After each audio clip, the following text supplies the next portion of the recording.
un hombre solo en una cueva del desierto y una voz que cambiaría el destino del mundo para siempre. Así nace el Islam, no entre templos ni palacios, sino entre el miedo, la duda y una revelación que sacudió el corazón de Arabia. Pero esto no es solo historia sagrada, es política, es guerra, es poder. Cómo un comerciante perseguido se convirtió en líder de un imperio que desafiaría a Roma y a Bizancio. En este video descubrirás cómo una religión nacida en el exilio se transformó en la fuerza más imparable del siglo VII. Una tierra de contrastes extremos, donde la supervivencia dependía del conocimiento del desierto y la lealtad tribal.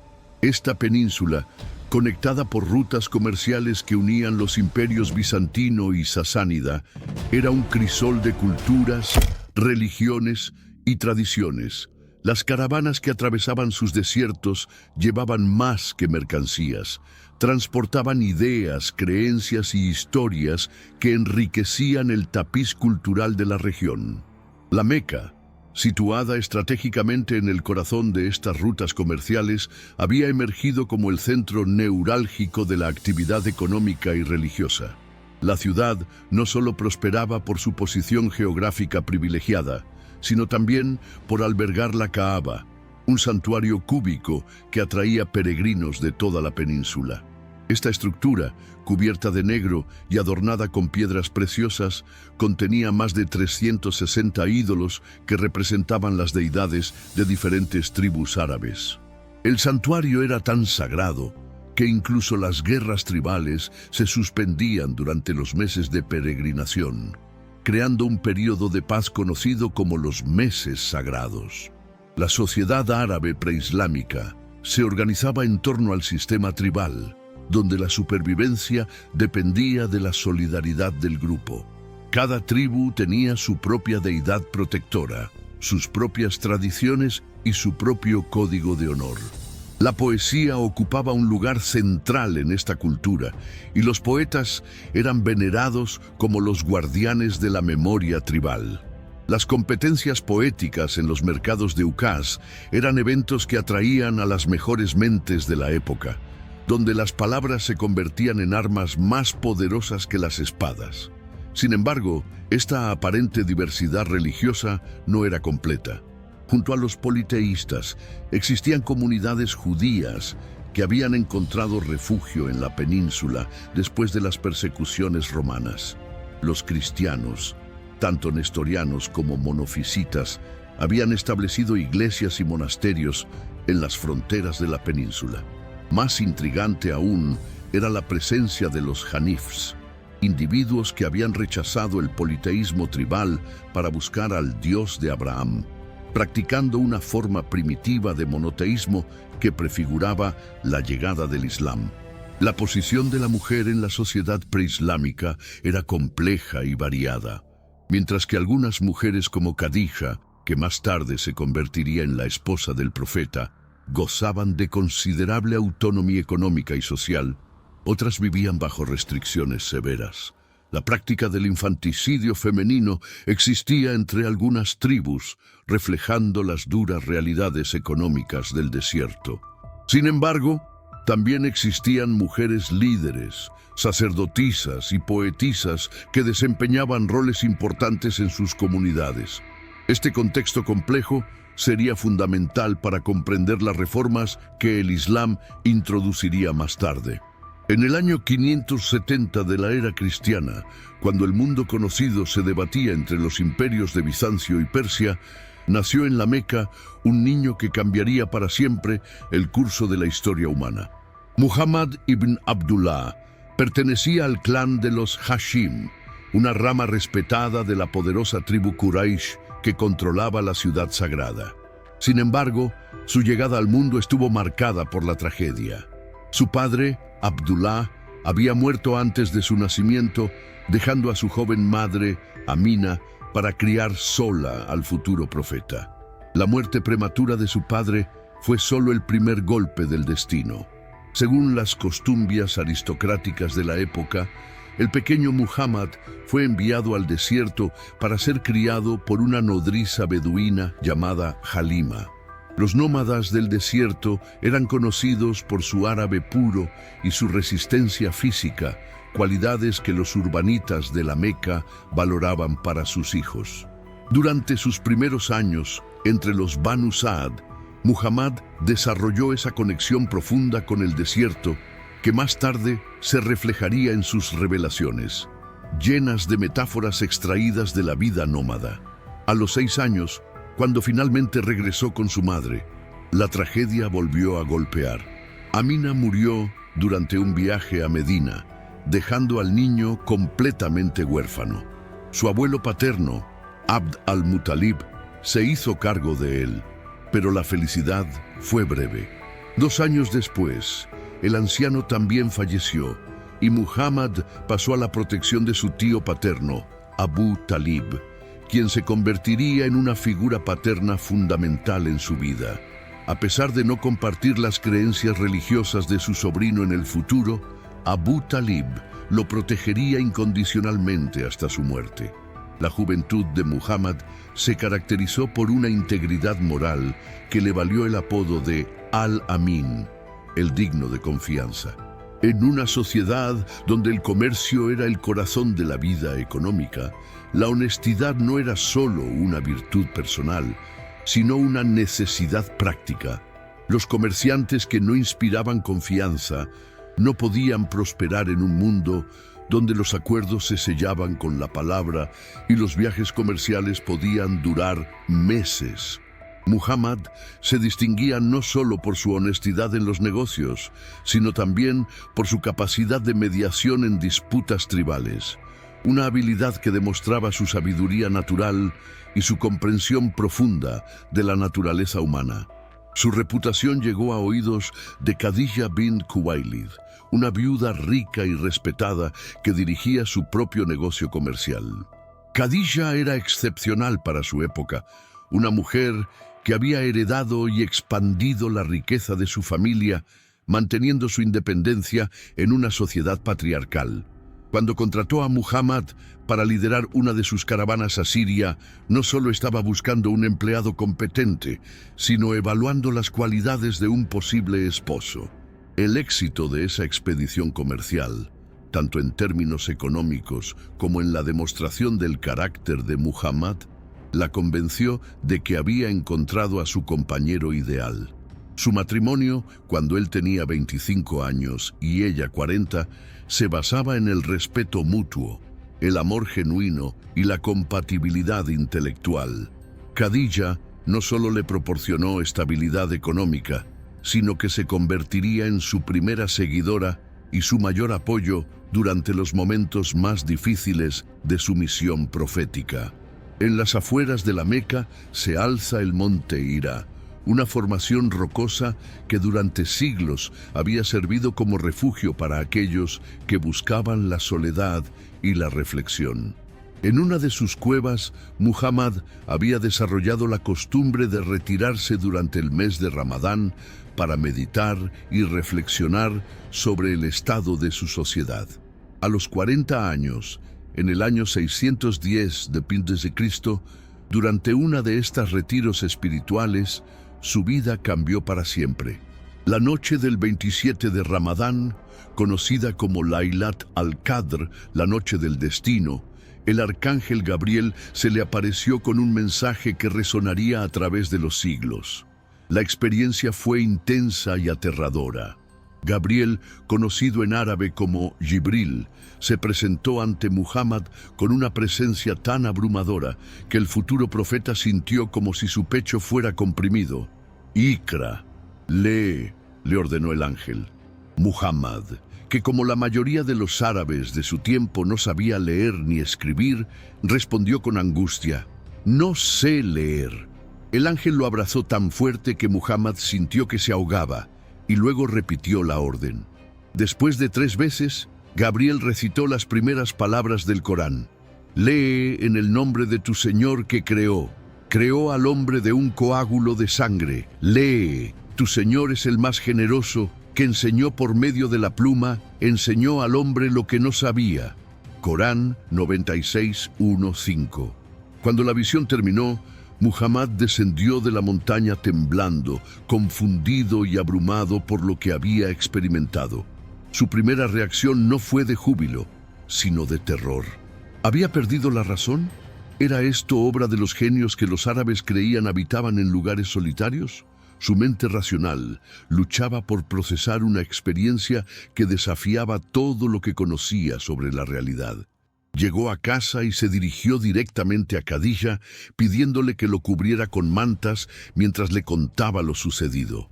Sus palabras fueron directas y vulnerables. «Temo por mi cordura». La respuesta de Khadija fue inmediata y reconfortante. Con la sabiduría de una mujer que había observado a su esposo durante años, le aseguró: «Jamás, por Dios, te avergonzará Alá. Tú unes los lazos de parentesco, ayudas a los pobres, honras a los huéspedes y auxilias a los afligidos por la verdad». Sus palabras no solo consolaron a Muhammad, sino que también revelaron su profundo entendimiento de su carácter. Khadija sabía que un hombre de tal integridad moral no podía ser víctima de una ilusión maligna, pero no se conformó con ofrecer solo apoyo emocional. Buscó confirmación teológica. Khadija llevó a Muhammad ante su primo Waraka ibn Naufal, un erudito cristiano que había estudiado las escrituras hebreas y cristianas. Cuando Waraka escuchó el relato de Muhammad, su respuesta fue definitiva: «Santo, santo, por aquel en cuyas manos está el alma de Waraka, si me has dicho la verdad, ha venido a ti el gran Namus, Gabriel, que vino a Moisés. Ciertamente, eres el profeta de esta nación». Esta confirmación desde la tradición abrahámica fue crucial para Muhammad, ya que situaba su experiencia dentro del contexto de la revelación profética conocida. Waraka también le advirtió sobre los desafíos que enfrentaría. «Tu pueblo te rechazará, te hará daño y te expulsará». Cuando Muhammad preguntó incrédulo si realmente lo expulsarían, Waraka respondió con la sabiduría de la historia: «Nunca un hombre ha traído algo como lo que tú traes sin ser tratado con hostilidad». Los primeros años de la misión profética de Muhammad en la Meca fueron un periodo de crecimiento gradual y resistencia creciente. Al principio su mensaje se extendía discretamente entre familiares y amigos cercanos. Khadija se convirtió en la primera musulmana, seguida por su primo Ali ibn Abi Talib, quien entonces era solo un niño bajo su tutela. Su amigo más cercano, Abu Bakr, un comerciante respetado conocido por su honestidad y generosidad, se convirtió al Islam después de escuchar el mensaje de Muhammad. Abu Bakr no solo aceptó la fe, sino que se convirtió en su propagador más efectivo, utilizando su reputación y riqueza para atraer a otros hacia el Islam. Durante los primeros 3 años, Muhammad predicó principalmente en privado, compartiendo el mensaje con personas de confianza. Sin embargo, cuando recibió la revelación que le ordenaba advertir a tu familia más cercana, Corán 26:214, el Islam entró en una nueva fase. Muhammad organizó una reunión con los miembros de su clan, los Hashim, pero su mensaje fue recibido con escepticismo y burla. La mayoría de sus parientes no podían concebir que este hombre que habían visto crecer pudiera ser el mensajero de Dios. Solo Ali, entonces un adolescente, se levantó para apoyarlo públicamente, lo que provocó risas entre los asistentes. La transformación del Islam de un movimiento familiar a una religión pública ocurrió cuando Muhammad comenzó a predicar abiertamente en la Kaaba y en los mercados de la Meca. Su mensaje era revolucionario en múltiples niveles: religioso, social y económico. Religiosamente atacaba directamente el politeísmo árabe, declarando que los ídolos adorados por las tribus no eran más que piedras sin poder.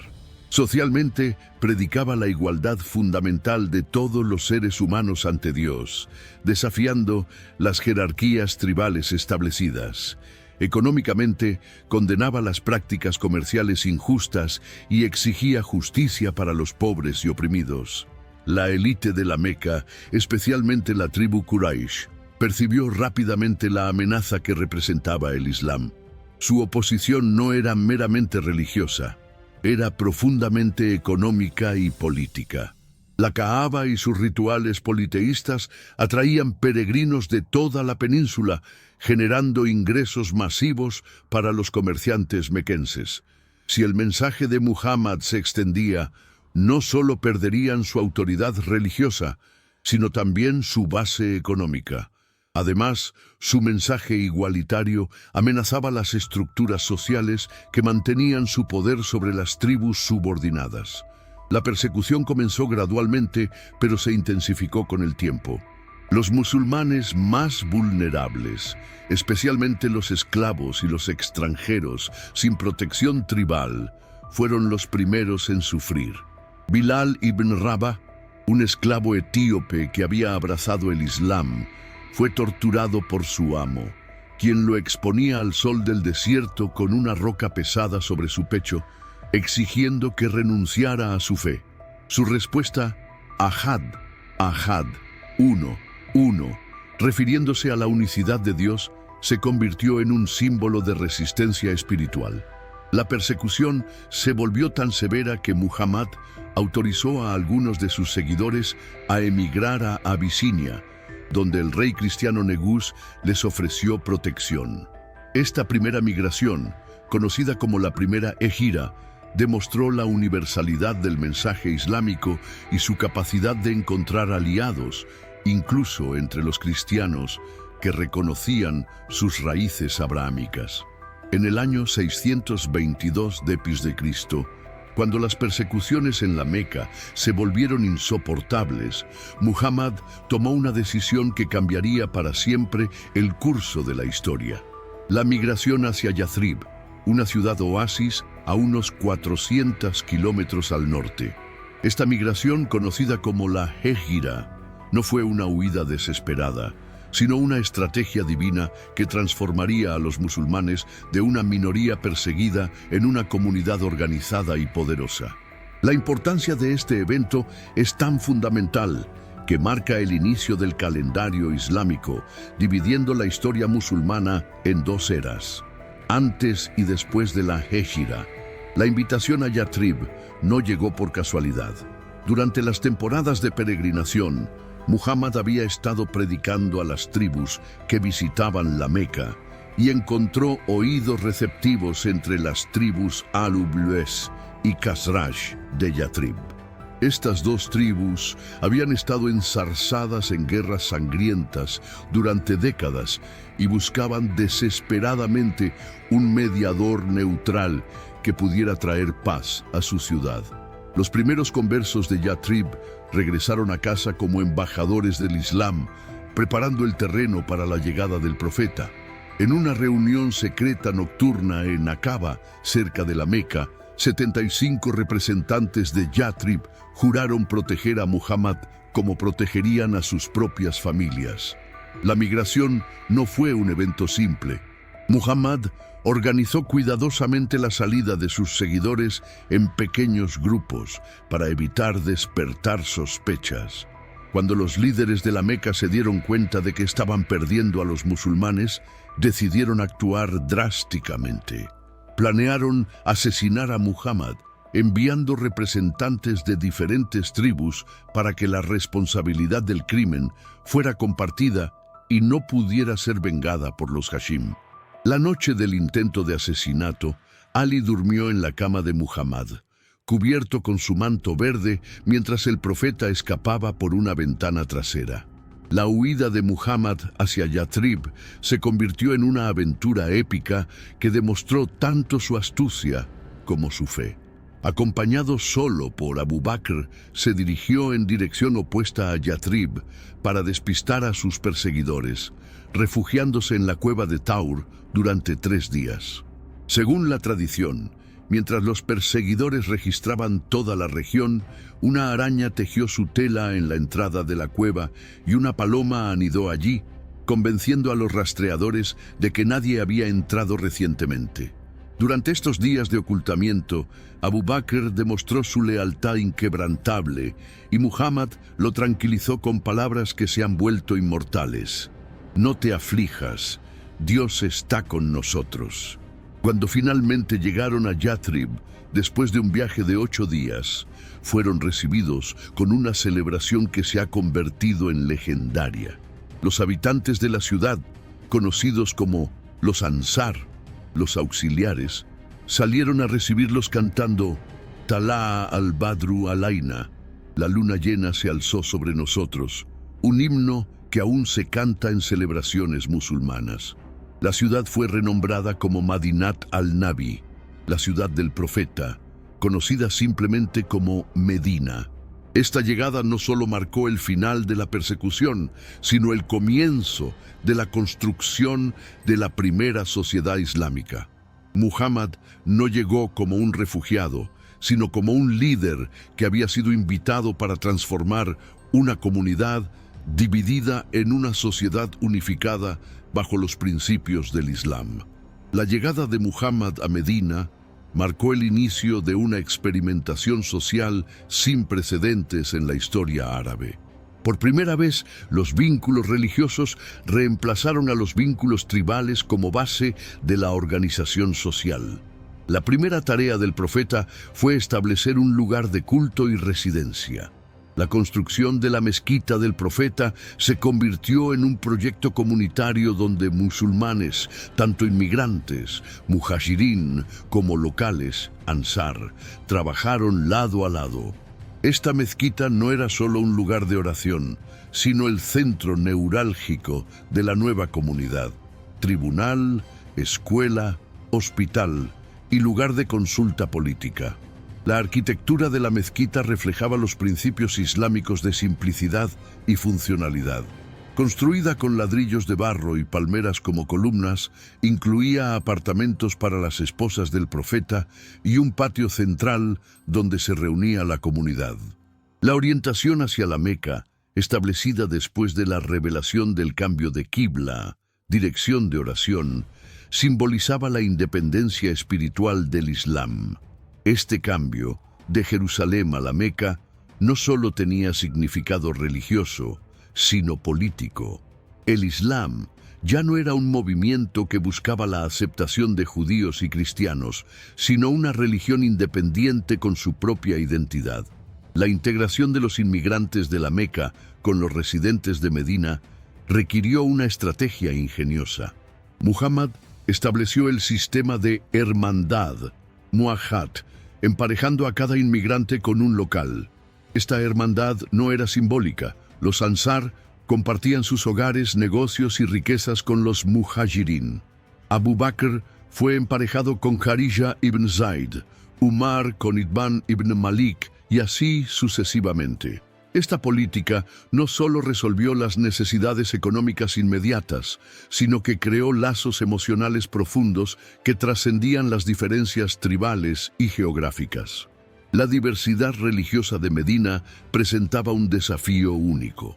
La ciudad albergaba no solo a musulmanes, sino también a tribus judías poderosas como los Banu Kainuka, Banu Nadir y Banu Qurayza, además de paganos y cristianos. Para manejar esta complejidad, Muhammad promulgó la Constitución de Medina, uno de los primeros documentos de derechos humanos y ciudadanía múltiple en la historia.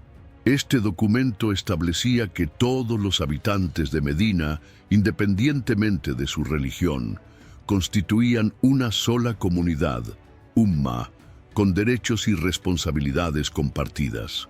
La Constitución garantizaba la libertad religiosa, estableciendo que a los judíos su religión y a los musulmanes la suya. Sin embargo, también establecía obligaciones mutuas. Todos debían contribuir a la defensa común y nadie podía hacer la paz por separado con enemigos externos. Este experimento de pluralismo religioso bajo liderazgo musulmán era revolucionario para su tiempo. La Constitución también establecía que Muhammad era el árbitro final en disputas, institucionalizando su rol como líder político además de religioso. Esta fusión de autoridad espiritual y temporal se convertiría en una característica distintiva del liderazgo islámico que influiría en la historia posterior. Los primeros años en Medina estuvieron marcados por una serie de conflictos que definirían el carácter de la comunidad musulmana primitiva. La batalla de Badr, librada en marzo de 624 d.C., fue el primer enfrentamiento militar importante entre musulmanes y mequenses. Con apenas 313 musulmanes mal armados enfrentándose a un ejército de 1000 guerreros de la Meca, la victoria musulmana fue interpretada como una confirmación divina de su causa. La batalla comenzó, según la tradición, con duelos individuales entre campeones de ambos bandos, una práctica común en la guerra árabe que añadía un elemento de honor personal al conflicto. El resultado de Badr transformó la percepción que las tribus árabes tenían de los musulmanes. Ya no eran vistos como refugiados problemáticos, sino como una fuerza militar respetable bajo protección divina. La victoria proporcionó botín considerable, incluyendo camellos, armas y rescates por prisioneros, aliviando las dificultades económicas de la comunidad. Más importante aún, estableció precedentes para el trato de prisioneros de guerra. Muhammad ordenó que fueran tratados humanamente, y muchos fueron liberados a cambio de enseñar a leer y escribir a los musulmanes, convirtiendo la educación en moneda de rescate. La batalla de Uhud, un año después, presentó un contraste dramático. Los mequenses regresaron con un ejército de 3000 hombres, determinados a vengar su derrota en Badr. Inicialmente, los musulmanes parecían estar ganando, pero la desobediencia de un grupo de arqueros que abandonaron sus posiciones para recoger botín permitió a la caballería mequense atacar por la retaguardia. La batalla terminó en una derrota táctica para los musulmanes, con Muhammad mismo resultando herido. Sin embargo, la retirada ordenada evitó una masacre total, y la experiencia enseñó valiosas lecciones sobre disciplina militar y las consecuencias de la desobediencia. La batalla del Foso, Kandak, en 627 b.C., demostró la evolución táctica de los musulmanes. Enfrentando una coalición de tribus árabes y judías que sitiaba Medina, Muhammad adoptó una estrategia defensiva sugerida por Salmán el Persa: excavar un foso alrededor de la ciudad. Esta táctica, desconocida en la guerra árabe tradicional, frustró a los atacantes durante semanas. El sitio terminó cuando las tormentas invernales y las divisiones internas diezmaron a los sitiadores, quienes se retiraron sin lograr sus objetivos. La victoria sin batalla demostró que la innovación táctica podía ser tan efectiva como el valor en combate. El Tratado de Hudaybiyah en 628 d.C. marcó un punto de inflexión en la estrategia de Muhammad. Cuando los musulmanes se dirigieron a la Meca para realizar la peregrinación, fueron detenidos por los mequenses en Hudaybiyah. En lugar de forzar un conflicto, Muhammad negoció un tratado que inicialmente pareció favorecer a la Meca. Los musulmanes regresarían sin realizar la peregrinación ese año, pero podrían volver el siguiente. El tratado establecía una tregua de 10 años y estipulaba que cualquier tribu podía aliarse con cualquiera de los dos bandos. Aunque muchos musulmanes se sintieron decepcionados, el tratado fue calificado por el Corán como una victoria evidente, ya que normalizó las relaciones y permitió que el Islam se extendiera pacíficamente por toda la península. El cumplimiento del Tratado de Hudaybiyah duró menos de 2 años. En 630 d.C., cuando una tribu aliada de la Meca atacó a una tribu aliada de Medina, violando los términos del tratado, Muhammad vio la oportunidad que había estado esperando. Sin embargo, su respuesta no fue la venganza ciega que los árabes esperaban. sino una demostración magistral de estrategia política y magnanimidad que transformaría para siempre su relación con su ciudad natal. La marcha hacia la Meca, con un ejército de 10.000 hombres, fue tanto una expedición militar como una procesión triunfal que anunciaba el amanecer de una nueva era. La estrategia de Muhammad para la conquista de la Meca fue tan brillante como inesperada. En lugar de sitiar la ciudad y forzar un conflicto sangriento, utilizó una combinación de diplomacia, propaganda y demostración de fuerza. Envió emisarios a los líderes mequenses, prometiendo amnistía general para todos los que no resistieran. Simultáneamente, su ejército se aproximó desde 4 direcciones diferentes, creando la impresión de una fuerza abrumadora pero controlada. La mayoría de los líderes mequenses, incluyendo a Abu Sufyan, el principal oponente de Muhammad, se dieron cuenta de que la resistencia era inútil.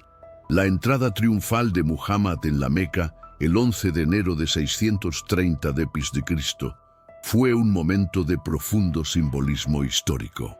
Montado en su camella Al-Qaswa y rodeado por sus compañeros más cercanos, el profeta entró en la ciudad que lo había rechazado y perseguido durante años.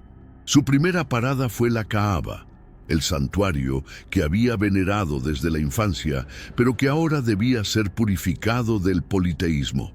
Con un bastón en la mano, comenzó a destruir los 360 ídolos que rodeaban el santuario, recitando el versículo coránico: «Ha llegado la verdad y se ha desvanecido la falsedad. Ciertamente, la falsedad está destinada a desvanecerse». Corán 17:81. La purificación de la Kaaba no fue solo un acto religioso, sino una declaración política de que el Islam había llegado para quedarse. Sin embargo, Muhammad demostró una clemencia que sorprendió incluso a sus seguidores. En lugar de ejecutar a sus enemigos, como era costumbre en las conquistas árabes, declaró una amnistía general con palabras que se han vuelto legendarias. «No hay reproche para vosotros hoy.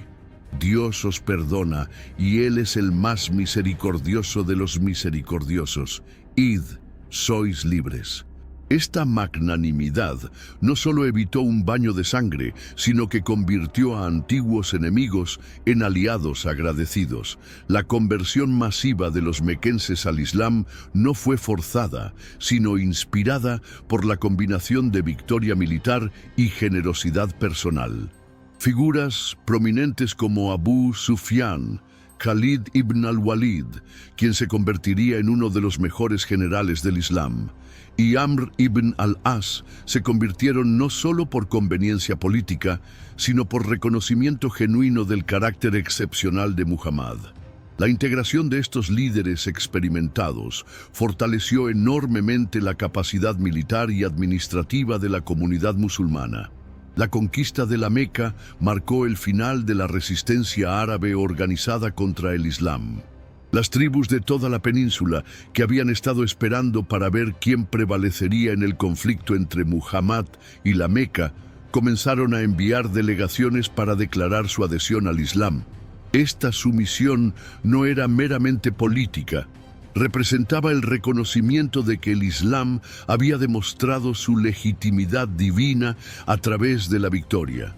La Kaaba, ahora purificada y rededicada al culto del Dios único, se convirtió en el símbolo unificador que transformaría a las tribus árabes dispersas en una nación unida bajo la bandera del Islam. La conquista de la Meca desencadenó una avalancha de conversiones que transformó el mapa político de la península arábica. Las tribus que durante décadas habían mantenido una política de esperar y ver, comenzaron a enviar delegaciones a Medina en lo que los historiadores llaman el Año de las Delegaciones, 630-631 d.C. Esta súbita adhesión masiva no era simplemente oportunismo político. Representaba el reconocimiento de que Muhammad había logrado algo que ningún líder árabe había conseguido antes: unificar a las tribus bajo un propósito común que trascendía los intereses tribales tradicionales. La estrategia de Muhammad para integrar a estas nuevas tribus en la comunidad musulmana fue magistral en su diversidad. Con algunas tribus, como los Tamim, empleó la persuasión y el debate teológico, desafiando a sus poetas y oradores más elocuentes a competir con la elocuencia del Corán. Con otras, como los habitantes de Taif, utilizó la presión militar combinada con la paciencia, sitiando la ciudad hasta que se rindió pacíficamente. Para las tribus del sur, como los Himyar de Yemen, envió gobernadores y maestros que establecieron centros de enseñanza islámica, creando una red educativa que consolidaría la conversión a largo plazo. La administración de este territorio vastamente expandido requirió innovaciones organizativas sin precedentes. Muhammad estableció un sistema de gobernadores, wali, que combinaba autoridad religiosa y política, enviando a compañeros de confianza a diferentes regiones. A Yemen envió a Ali ibn Abi Talib, cuya combinación de sabiduría religiosa y habilidades administrativas lo convertía en el candidato ideal para una región con fuertes tradiciones cristianas y judías. A Najrán envió a Muad ibn Jabal, conocido por su profundo conocimiento del Corán, para establecer prácticas religiosas uniformes entre las tribus recién convertidas. La integración no estuvo exenta de desafíos. Algunas tribus, especialmente en las regiones fronterizas, mantuvieron una lealtad superficial al Islam mientras preservaban secretamente sus tradiciones anteriores. Muhammad abordó esta resistencia pasiva a través de una combinación de firmeza doctrinal y flexibilidad cultural. Permitió que las tribus mantuvieran muchas de sus costumbres tradicionales, siempre que no contradijeren los principios islámicos fundamentales, pero fue inflexible en cuestiones como la unicidad de Dios y la autoridad profética. La peregrinación de la Dios en 632 d.C. marcó la culminación de la misión unificadora de Muhammad. Acompañado por más de 100.000 musulmanes de todas las tribus de Arabia, realizó su última peregrinación a la Meca.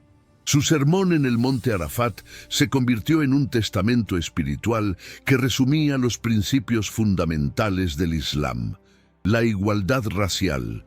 Un árabe no es superior a un no árabe, ni un no árabe es superior a un árabe. La justicia social.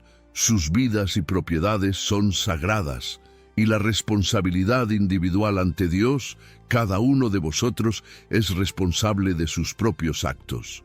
Este sermón, dirigido a una audiencia que representaba toda la diversidad de Arabia, demostró que el Islam había logrado crear una identidad supratribal basada en principios universales. 3 meses después, Muhammad falleció en Medina, dejando tras de sí no solo una religión, sino una nación unificada que estaba a punto de cambiar el curso de la historia mundial. Capítulo 11. La sucesión y el califado Rashidun. La muerte de Muhammad, el 8 de junio de 632 d.C., precipitó la primera gran crisis de la comunidad musulmana. El profeta había muerto sin designar explícitamente a un sucesor, y las diferentes facciones dentro de la comunidad tenían ideas distintas sobre quién debería liderar. Los Ansar de Medina se reunieron en el Saqifá, cobertizo de los Banu Saida, para elegir un líder de entre ellos, argumentando que merecían el liderazgo por haber acogido y protegido a los musulmanes. Los Muhajirín, liderados por Abu Bakr y Umar ibn al-Khattab, llegaron rápidamente a la reunión para presentar su propio caso. Ellos habían sido los primeros seguidores del profeta y pertenecían a su tribu. El debate en el Saqifá fue intenso y revelador de las tensiones que habían estado latentes durante el período de Medina. Los Ansar, representados por Sa'd ibn Ubada, argumentaron que habían sacrificado más por el Islam, ofreciendo sus hogares y riquezas cuando los musulmanes no tenían nada. Los muhajirín, por su parte, sostuvieron que su cercanía genealógica y temporal con el profeta los hacía los sucesores naturales.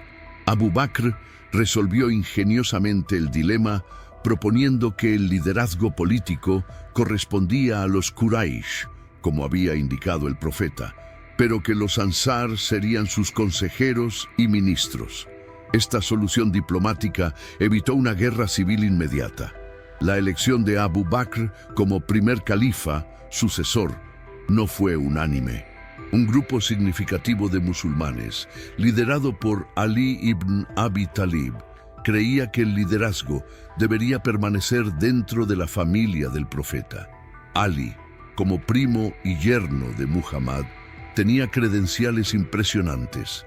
Había sido el primer hombre en convertirse al Islam, había demostrado valor excepcional en batalla y poseía un conocimiento profundo del Corán. Sin embargo, su juventud tenía apenas 32 años y su posición aparentemente intransigente en algunos asuntos políticos preocupaban a los líderes más pragmáticos. Esta división inicial sentaría las bases para la posterior división entre sunitas y chiitas. Abu Bakr enfrentó inmediatamente la crisis más grave de su califato, las guerras Rida, apostasía. Muchas tribus que habían profesado lealtad al Islam interpretaron la muerte de Muhammad como el fin de su compromiso y comenzaron a retirarse de la alianza musulmana. Algunas simplemente dejaron de pagar el zakat, impuesto religioso, mientras que otras siguieron a profetas autoproclamados como Musailima en Yamama y Saya en el territorio de Tamim.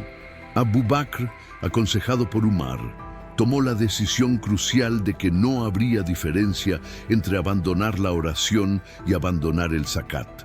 Ambos constituían apostasía y serían combatidos militarmente. Las campañas contra los apóstatas, lideradas brillantemente por Khalid ibn al-Walid, no solo preservaron la unidad del Estado musulmán, sino que lo fortalecieron. Khalid, conocido como Saif Allah al-Maslul, la espada desenvainada de Dios, demostró una combinación letal de genio táctico y crueldad estratégica. Su victoria decisiva contra Musailima en la batalla de Akraba no solo eliminó la amenaza más seria a la autoridad musulmana, sino que también proporcionó un excedente de guerreros experimentados que pronto sería dirigido hacia conquistas externas. La consolidación de Arabia bajo Abu Bakr creó, casi accidentalmente, una máquina militar que estaba lista para expandirse más allá de las fronteras de la península. Cuando Abu Bakr murió en 634 d.C., después de apenas 2 años de califato, había logrado algo extraordinario: transformar una crisis de sucesión en una plataforma de lanzamiento para un imperio que se extendería desde España hasta India. Cuando reflexionamos sobre los primeros 30 años del Islam, desde la primera revelación en la cueva de Hira hasta las conquistas iniciales del califato Rashidún, presenciamos una de las transformaciones más extraordinarias en la historia humana. En poco más de una generación, un mensaje religioso nacido en el desierto había logrado unificar a la península arábica, crear una nueva identidad civilizacional y lanzar una expansión que cambiaría permanentemente el equilibrio de poder mundial. Esta transformación no fue accidental, fue el resultado de una combinación única de visión espiritual, genio político y circunstancias históricas favorables. El legado institucional del Islam primitivo estableció patrones que perdurarían durante siglos. La fusión de autoridad religiosa y política en la figura del califa creó un modelo de liderazgo que sería imitado por dinastías musulmanas durante más de 1000 años.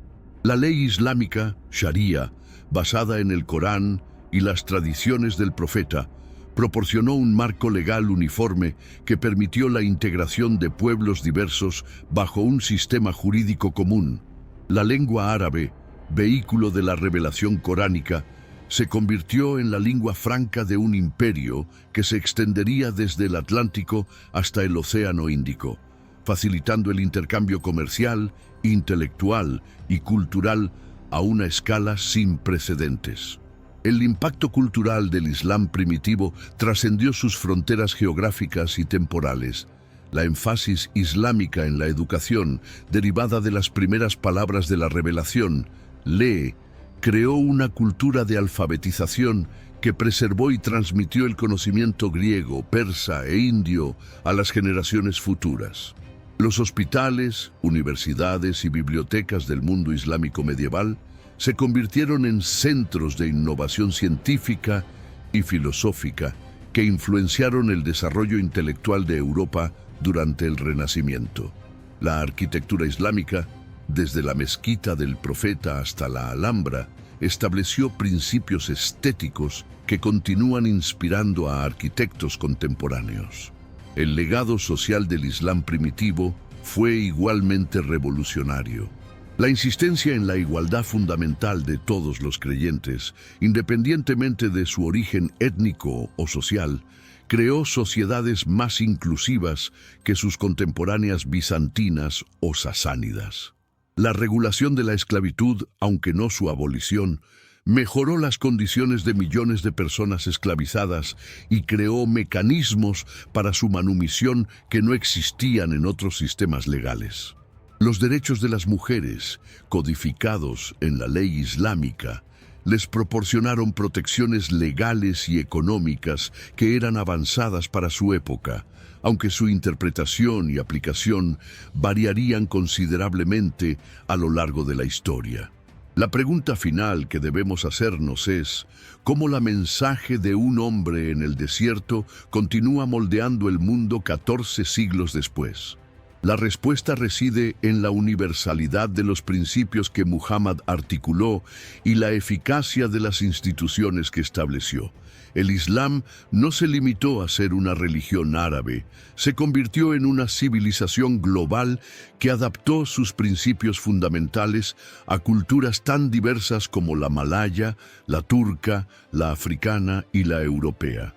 Hoy, cuando vemos a musulmanes de todas las razas y nacionalidades girando hacia la Meca 5 veces al día, o cuando observamos a millones de peregrinos de todo el mundo convergiendo anualmente en los lugares santos de Arabia, presenciamos la continuidad viviente de la visión que comenzó en una cueva del desierto hace 14 siglos. El Islam moderno, con sus 800 millones de adherentes, enfrenta desafíos que Muhammad no podría haber anticipado: globalización, tecnología, pluralismo democrático y derechos humanos universales. Sin embargo, la capacidad del Islam para adaptarse y reformarse, demostrada durante sus primeros años críticos, sugiere que continúa siendo una fuerza dinámica capaz de evolucionar mientras mantiene su identidad esencial. La historia del origen del Islam no es solo un relato del pasado, es un manual de instrucciones para entender cómo los ideales religiosos pueden transformarse en realidades políticas y cómo un mensaje espiritual puede convertirse en una civilización duradera que continúa influyendo en la experiencia humana global.